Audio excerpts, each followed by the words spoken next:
ଲଗାଣ ବର୍ଷାରେ ଭାଙ୍ଗିଲା ଘର। ପୁରୁଣା ଦଦରା ବିଦ୍ୟାଳୟରେ ବିତୁଛି ଦିନ। 2020 ମସିହା ଜୁନ୍ ମାସର ଲଗାଣ ବର୍ଷା ଯୋଗୁଁ ଭାଙ୍ଗିଥିଲା ମଇନାଙ୍କ ଘର।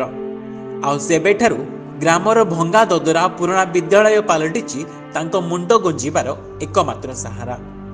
ଆମେ କହୁଛୁ କୋରାପୁଟ ବ୍ଲକ ମହାଦେବପୁର ପଞ୍ଚାୟତ ଅନ୍ତର୍ଗତ କରଞ୍ଜିଗୁଡ଼ା ଗ୍ରାମର ମଇନା ପରଜାଙ୍କ ଦୁଃଖର କଥା। ତାଙ୍କ 2 ବଖରା ବିଶିଷ୍ଟ ଘର ଗତ ବର୍ଷ ଜୁନ୍ ମାସର ଲଗାଣ ବର୍ଷାରେ ଭାଙ୍ଗି ପଡ଼ିଥିବା ବେଳେ ତାଙ୍କୁ ସେହି ଗ୍ରାମସ୍ଥିତ ଏକ ପୁରୁଣା ବିଦ୍ୟାଳୟରେ ଆଶ୍ରୟ ଦିଆଯାଇଛି। ଘର ଭାଙ୍ଗିବା ଖବର ପ୍ରଶାସନର କାନରେ ପଡ଼ିବା ପରେ ତାଙ୍କୁ କେବଳ ପଲିଥିନ୍ ଦିଆଯାଇଥିବା ମଇନା ସୂଚନା ଦେଇଛନ୍ତି। ସ୍ୱାମୀ ଓ 3 ପୁଅ ଝିଅଙ୍କୁ ନେଇ ମଇନାଙ୍କ ପରିବାର।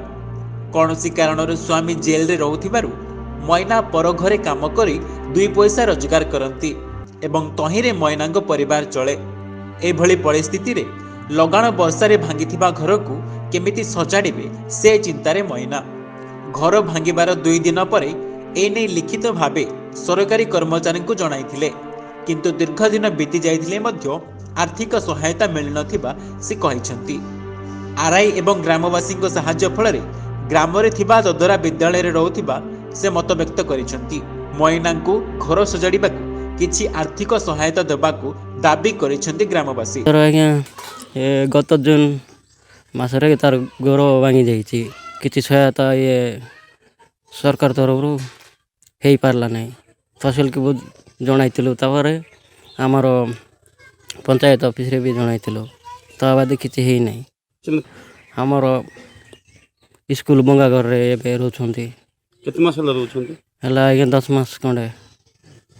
ତେବେ ଦେଖାଯାଉ ପ୍ରଶାସନ ପକ୍ଷରୁ କେବେ ମିଳୁଛି ମଇନାଙ୍କୁ ସହାୟତା ଏବଂ କେବେ ଘଟୁଛି ମଇନାଙ୍କ ଦୁଃଖର ଅନ୍ତ। କୋରାପୁଟରୁ ସୁନ୍ଦର କୁମାର ପାଣିଙ୍କ ରିପୋର୍ଟ, ଲାଇଭ୍ କଳିଙ୍ଗ।